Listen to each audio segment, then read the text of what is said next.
45 দিনের যুদ্ধবিরতির প্রস্তাব পাকিস্তানের পক্ষ থেকে, সেটা অলরেডি ইরান প্রত্যাখ্যান করেছে, যেটা আমরা শুনলাম। তাহলে তো এখন আমেরিকার কাছে আক্রমণ ছাড়া আর কোনো উপায় নাই। এখন সৈন্যবাহিনী ওখানে আসলে কিরকম আছে, স্থল অভিযানের জন্য ট্রাম্প প্রস্তুত কিনা, এবং আপনার কি মনে হয় যে আমার মনে হয় না যে সৈন্যবাহিনী নরক নরক বানানোর জন্য আসলে ট্রাম্প কি কি করতে পারে? উনি বোমা বর্ষণ ছাড়া উনি সৈন্যবাহিনী নিয়ে যদি ঢুকেন, বোমা বর্ষণ করলে উনার প্লেনগুলো, উনার ইয়েগুলো অপেক্ষাকৃত কিন্তু নিরাপদ থাকবে। বম্বিং করা যত সহজ, এবং বম্বিং করেই প্রস্তর যুগে পাঠা দেওয়া যায় না। আমি আপনাকে আর একটা কথা বলে দিই, উনাদের অনেক কিছু কিন্তু হচ্ছে কি মাটির নিচে, যেখানে কিন্তু উনাদের বম পৌঁছাবে না। কারণ ওইটা কিন্তু গ্রানাইট মাউন্টেন। আপনি গ্রানাইটের ইয়ে দেখছেন তো, কাউন্টার টপ যদি দেখে থাকেন, গ্রানাইট খুবই শক্তিশালী, শক্ত একটা পাথর। এই শক্ত পাথরের পাহাড় ওইখানে, ওই গ্রানাইট পাথরের নিচে, যেটা 50 মিটার নিচে, এইটাকে বোম দিয়ে আপনি কিছু করতে মানে পারবেন। আমাদের এলাকার মতো মাটির পাহাড় না ওগুলো, মাটির পাহাড় না, এটা পাথরের পাহাড়, পাথরের পাহাড়ের নিচে, এবং অতি শক্তিশালী পাথর, মানে ওয়ান অফ দ্য হার্ডেস্ট পাথর, যেটা রক গ্রানাইট। সুতরাং সেখান থেকে নিউক্লিয়ার ইয়ে দেওয়া সম্ভব না। আমি এটা টেড পোস্টলের একটাতে যে নিউক্লিয়ার দেওয়া সম্ভব না, B2 বোমারু বিমান থেকে ওই যে ওইটা দেওয়া সম্ভব না। সুতরাং এটা যেটা হবে, যেটা হচ্ছে, উনি ব্রিজ ধ্বংস করতে পারবেন, উনি স্কুল ধ্বংস করতে পারবেন, উনি হাসপাতাল ধ্বংস করতেছেন। আমি তো দেখলাম আপনার ইউনিভার্সিটি গুলোকে ধ্বংস করছেন। এইসব ব্যাপারে উনি করতে পারবেন, কিন্তু উনি মানুষকে প্রবলেম দিতে পারবেন, ট্রাবল দিতে পারবেন, কিন্তু ওনাদের যে যে সামরিক সক্ষমতা, আমি মনে করি ইরানকে বোমা বর্ষণ করে ইরানের সামরিক ক্ষমতা আর বেশি কমানো যাবে না। এমনকি যেখানে যেখানে উনারা ইয়েও করছেন, আপনার বম্বিং করছেন, ধরেন ওই যে এন্ট্রান্সে, এন্ট্রান্সে, যেখানে ধরেন উনাদের নিচে অনেক মিসাইল রাখা আছে, সেটা যে আপনার গুহার যে মুখটা, সেই মুখের উপরে ওনারা অ্যাটাক করতেছেন, অ্যাটাক করাতে ওটা ভেঙে পড়তেছে, ভেঙে পড়ার কয়েক ঘন্টার মধ্যে এরা আবার আরেক দিক দিয়ে বের হচ্ছে, আরেক দিক দিয়ে বের হয়ে একই কাজ করতেছে, তারা খুব তাড়াতাড়ি রিপেয়ার করতেছে। সুতরাং এটা আপনি কিভাবে করতে পারবেন না, কিন্তু বোম্বিং করাটা সবচেয়ে সহজ, এটা হচ্ছে সবচেয়ে সহজ। কিন্তু আপনি জানেন যে ইরাককে যখন দখল করতে গেছে, ওই বাহিনী আপনাকে বসাতেই হবে, বাহিনী আপনাকে মাঠে, মানে বুটস অন দ্য গ্রাউন্ড ছাড়া আপনি একটা দেশের সামরিক ক্ষমতা ধ্বংস করতে পারবেন না। এখন বুটস অন দ্য গ্রাউন্ড আমি মনে করি আমেরিকা করবে না। করবে না কেন? কারণ হচ্ছে যে বুটস অন দ্য গ্রাউন্ডই চাচ্ছে ইরান। ইরান চাই একটা জিনিস, সেটা হচ্ছে সৈন্যগুলো যাতে আমার ধারে কাছে আসে, আমার 200 মাইলের মধ্যে আসে, আমার 100 মাইলের মধ্যে আসে। তো ওই যে খারগাইলেন মানে হচ্ছে তার 15-20 মাইলের মধ্যে, সেখানে শর্ট রেঞ্জ মিসাইল দিয়ে শেষ করে ফেলবে একদম। সুতরাং ওইখানে আমি মনে করি যে এইখানে যদি যায় আপনার সেনাবাহিনী, that will be a disaster.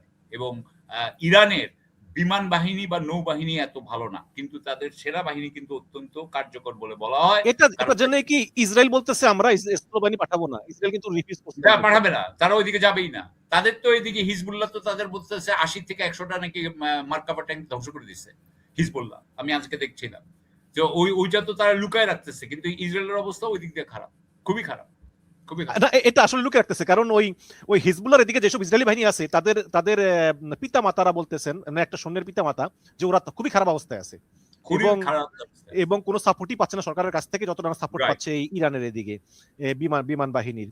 তো আপনার কাছে আমার এই পর্যায়ে প্রশ্ন, যে আমরা দেখলাম যে দ্বিতীয় বিশ্বযুদ্ধের পর থেকে যে মানে আমেরিকা ডমিনেটেড ওয়ার্ল্ড, যদি আপনি টেকনোলজি বলেন, পেট্রো ডলার বলেন, তারপরে ব্যাংকিং সিস্টেম বলেন, অস্ত্রশস্ত্র বলেন, এটার আসলে মানে পতন তো অলরেডি ধীরে ধীরে হচ্ছিল, আমরা দেখতেছিলাম যে এই ইরান যুদ্ধে এই পতনটা আরো ত্বরান্বিত করতেছে কিনা? অবশ্যই ত্বরান্বিত করছে, এবং এর মধ্যে দিয়ে যেটা হচ্ছে যে ইরানের কাছে মিলিটারিলি কিন্তু পরাজিত হতে যাচ্ছে আমেরিকা। এর আগে আমেরিকা কিন্তু মিলিটারিলি পরাজিত হয় নাই, তারা কিন্তু কিসে পরাজিত হয়েছে? তারা কৌশলগত স্ট্র্যাটেজিক ডিফিট হয়েছে। ভিয়েতনাম বলেন, আফগানিস্তান বলেন, ইরাক বলেন, যেখানে তাদের রাজনৈতিক যে উদ্দেশ্যটা ছিল সেটা সফল হয় নাই। সেই জন্য আমরা এটাকে বলি কৌশলগতভাবে এটা তারা করেছে, আপনার তারা হেরে গেছে, কিন্তু তারা মিলিটারিলি কিন্তু হারে নাই। ভিয়েতনাম তাদেরকে মিলিটারিলি হারাইতে পারে নাই, কিন্তু ইরান তাদেরকে মিলিটারিলি হারাচ্ছে। কেন আমি বলছি এটা? দেখেন, আমেরিকার এত বড় নৌবহর, তারা কিন্তু ইরানের ধারে কাছে আসতে পারে না, তারা কিন্তু 1000 মাইল দূরে থাকে। তার মানে তারা তার মিলিটারি ক্যাপাবিলিটিকে ভয় করে, এবং ভয় করে বলেই তারা আসতে পারছে না। তারা কিন্তু তাদেরকে আক্রমণ করবে এরকম সৈন্যবাহিনী তাদের নাই। সুতরাং আমি যেটুকু বুঝি যে আমেরিকার পতনের, এটা মাল্টিপোলার ওয়ার্ল্ড হওয়ার প্রথম অধ্যায়। ইতিমধ্যে এটা মাল্টিপোলার হয়ে গেল। এই যে আগে যে একমাত্র পরাশক্তি সেটা শেষ। কারণ এখন আমি বলবো ৪ নম্বর পরাশক্তি হচ্ছে ইরান। ৪ নম্বর পরাশক্তি ইরান। হ্যাঁ, কারণ সে 30% পৃথিবীর 30% তেল এবং গ্যাস যে কন্ট্রোল করে, যাকে খুশি না রেখে এগুলো পাওয়া যায় না, সে একটা পরাশক্তি। সেটা কিন্তু ইউকেও না, সেটা কিন্তু ফ্রান্সও না, সেটা কিন্তু ইরান। এখন ইরান যে অবস্থায়, তাকে আমি বলবো চতুর্থ পরাশক্তি সে।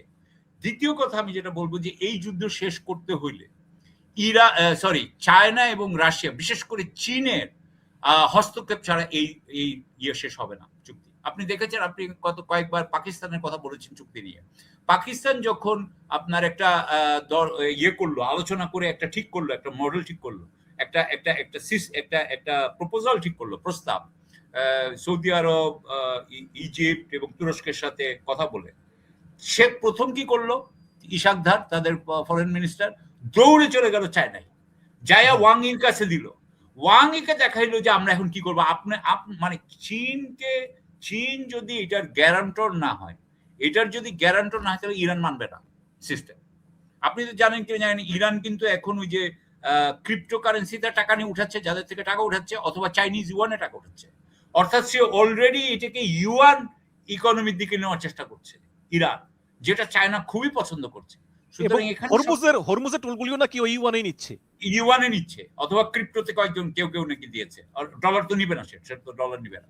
সুতরাং ডলার বাদ দিয়ে ইউরো সে বাদ দিয়ে দিচ্ছে, ডলার ইউরো বাদ দিয়ে এগুলোতে গেছে, এই কারেন্সি গুলোতে গেছে সে, ক্রিপ্টো অথবা yuan, digital yuan, Chinese yuan. So এইটা যখন হয়, তার মানে চায়নার অবস্থা অনেক ভালো হয়ে গেল। চায়না এখন আরো, মানে চায়না তো এখন ইয়ে করলো যে চায়না তো নিজে যুদ্ধ না করেও সে কিন্তু সবচেয়ে বড়, আমি মনে করি তার একটা বিরাট লাভ হয়ে গেছে। সো আমি মনে করি যে এখন চীন হচ্ছে কি অ্যাসেন্ডেন্ট, ইয়ে হচ্ছে ডিক্লাইনিং আপনার ইউএসএ, এবং ইউএসএ এখন এইভাবে যদি তাকে চলে আসতে হয় পরাজিত হয়ে, ইরানেরকে যদি সে না করতে পারে, তাহলে তার যে প্রেস্টিজের লস হবে। আমি মনে করি, আমি 2 দিন আগে গতকালকে প্রফেসর মিশাইমার একটা ইয়ে শুনছিলাম। প্রফেসর মিশাইমার বলেন যে না, যুদ্ধে যদি এটা হয়ও এরকম, তাহলে আমেরিকার কোনো ক্ষতি হবে না। আমি এটা বিশ্বাস করি না। আমি মনে করি না যে উনি বলতে চাচ্ছেন ভিয়েতনামের সময় তারা যুদ্ধে হেরে গেলেও তারা তো পরাশক্তি ছিল। আমি বলছি যে ওই সময় এই সময় এক না। এখন যেখানে চীন চলে আসছে, এখন যেখানে রাশিয়া চলে আসছে, এখন যেখানে ইরান চলে আসছে, এখন যেখানে হোল ওয়ার্ল্ড আমেরিকাকে বিশ্বাস করে না, because of YouTube, because of Facebook, because of আমরা কিন্তু পৃথিবীর মানুষ এখন অনেক বেশি ইন্টার কানেক্টেড, মানুষ এখন অনেক বেশি কাছাকাছি এসে গেছে, একটা আমরা গ্লোবাল কমিউনিটি হয়ে যাচ্ছি। হ্যাঁ, আপনি লন্ডনে বসে আছেন, আমি ঢাকায় বসে আছি, আমরা দেখেন কিরকম গ্লোবাল কমিউনিটি। এই গ্লোবাল কমিউনিটিতে এইভাবে যুদ্ধে হেরে আমেরিকা, আমি মনে করি না তারা পরাশক্তি থাকতে পারবে।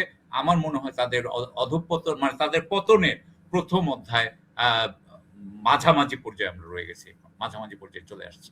জি, আমরাও আসলে চাই যে একটা দেশ যাতে আধিপত্য করতে না পারে, যাতে বহুমুখী হয়।